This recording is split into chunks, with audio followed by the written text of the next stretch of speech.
What is up? What is going on? David, SVA Card Collectors. Top of the morning to you. Hopefully you guys had a good weekend. Yeah. So I've been noticing lately, they are coming back. 2018 Topps update cards are steadily going up in value. I would suggest that you sell your Acuñas. They are going pretty high right now. 160, 170. Had you bought when I said to buy cards around November, December, they were roughly around the $80 to $90 mark. You would have doubled your money already, and the season hasn't even started. But a lot of times, this is when the cards go up in value. Then once the season starts, it starts to come back down, and then if he starts doing something special, or if he's just doing real well, it starts rising again. I'm particularly annoyed about it because I was really focusing on getting Gleyber Torres. That was the guy that I wanted to get, and I was looking to get him at the $38 to $40 range, and they started going up 42 to 45, and I was like, I'm not spending that much. I don't know why, it was just stupid. Now they are $65, $70, $75. If you still think those are good buys, I think Gleyber Torres is still a good buy. Even Juan Soto, he's going for $100 right now. Truthfully, I think Juan Soto's better than Acuña. He won a World Series. He came up clutch in the playoffs. And he's worth $70 less than Acuña. I don't see it. So there's still room to buy because I still think it's going to go up. I think Acuña, now you're getting to that range where like it's getting pretty high. I don't think it's going to go over 200, but I could be wrong. It could still go up. You even have Ohtani cards going for $25, $30, $35, which is that's where, when you're talking about cards like that, that's the area where buying a raw card, getting it graded and then flipping it, that's when it starts making sense because now you're making a decent amount of money. So be on the lookout for these. I'm sure the boxes are going up as well. You may want to, if you have any boxes, jumbo or hobby, and you're looking to hold on to it for a long time. If you have a couple, you may want to let go of one now because the prices are going pretty well. Even the golds, everything is going pretty quickly. I'm a big fan of Gleyber. I think he's going to have a big year. But all those cards, they're really doing extremely well. I'm going to take a moment here.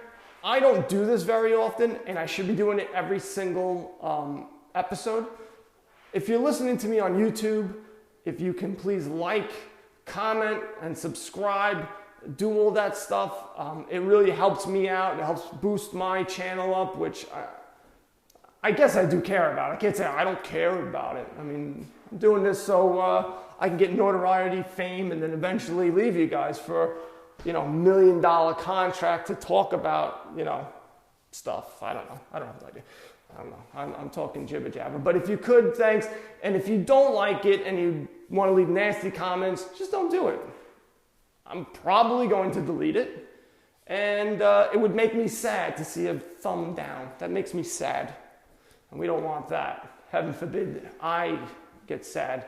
Then I need a safe space, the whole 9 yards, and I don't want any of that stuff. So we're going to move right along. And also, all the other platforms, iTunes and things like that, it does help, giving me a 5-star rating if I've given you value throughout the year or years. No, it's been a year and change. So I would greatly appreciate it, and you'll probably hear me doing this more often just because I should be doing that. This week, there is a bunch of stuff that's coming out. We have Panini Select for basketball.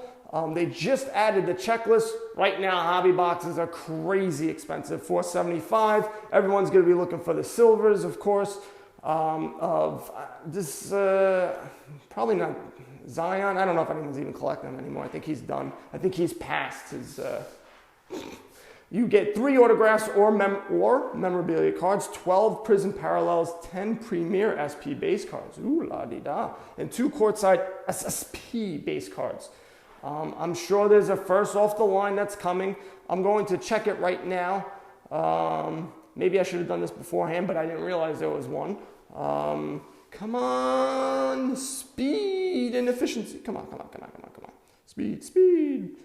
Only football right now, and that's Panini Contenders Optic and you got 24 hours.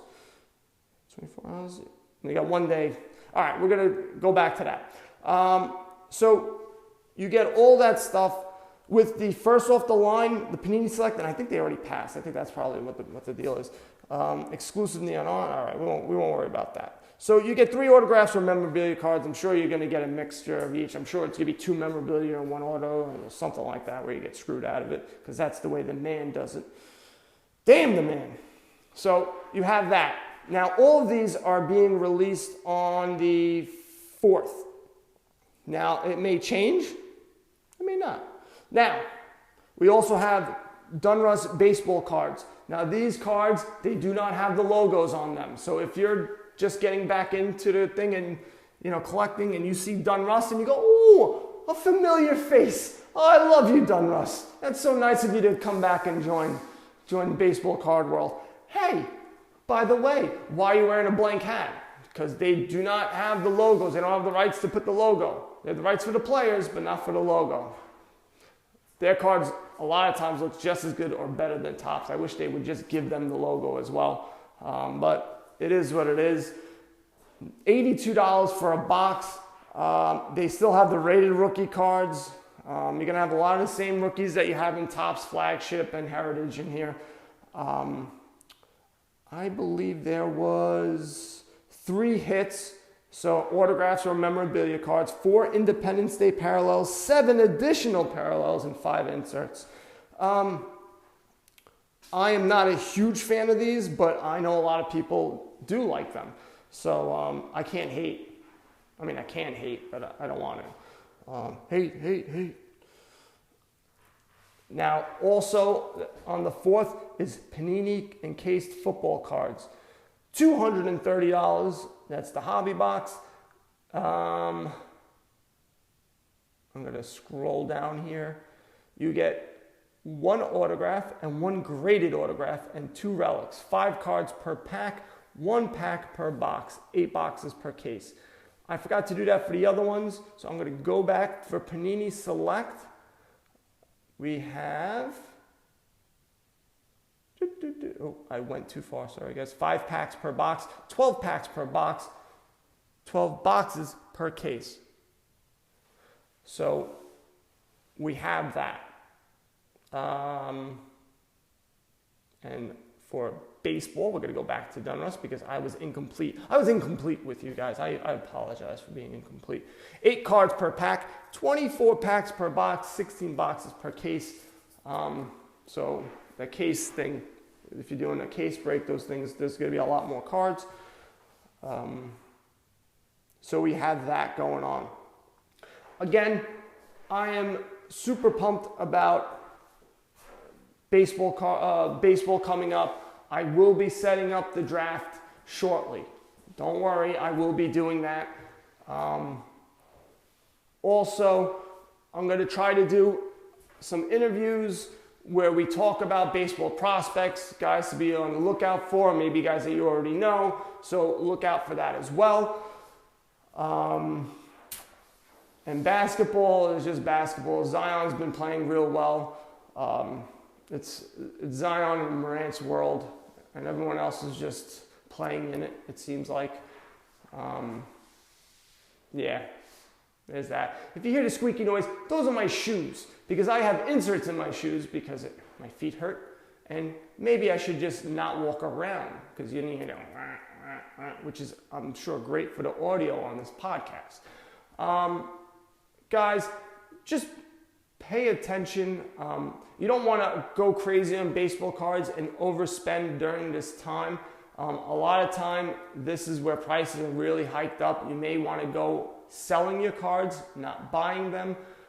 If you're already a little too late to get cards graded to hit the opening day and not spend a ridiculous amount of money to get these cards back, But you could try. I have a ton of cards that I should have gotten graded. I just didn't have the money. So there's that. Also, if you guys go in the Flick Chat group, I'm going to post, and I think I have one someplace where you can, actually I know it's on my YouTube. You can go to my YouTube, and in the description, there's a link where you can click and you can buy certain things. You don't have to buy what I'm saying to buy, but I just get a kickback from eBay. And what I do is I use that money to buy boxes to give to you guys. So the more you click, the more money I get, the more money I can, boxes I can spend. So there's that as well. All right, guys, that's it for today. You guys know what to do. Buy some cards or go broke later. So I wanted to talk about a new marketplace that's about to hit the sports card scene called StarStock. StarStock is building a sports card marketplace aimed to be faster and cheaper for flipping sports cards than any other platform.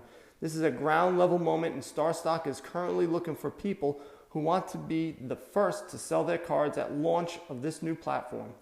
They are offering 5% commission, no ingestion fees. You send in your cards, they do all the work and post for you. Cards are guaranteed and secured in a vault. You can choose to ship cards back at any time. They also have a little guy, he stands in front of the vault. Nobody can get in, nobody can get out. I think his name is Pedro. StarStock will be a flipper's paradise. Ooh, a paradise, where you can buy, flip, store, or ship cards with a click of a button. If you are interested in getting involved as a seller, contact Mike at mike@starstock.com. They're right now only looking for rookie cards and prospects of current players. Again, mike@starstock.com, or you can head over to their website, starstock.com. Okay.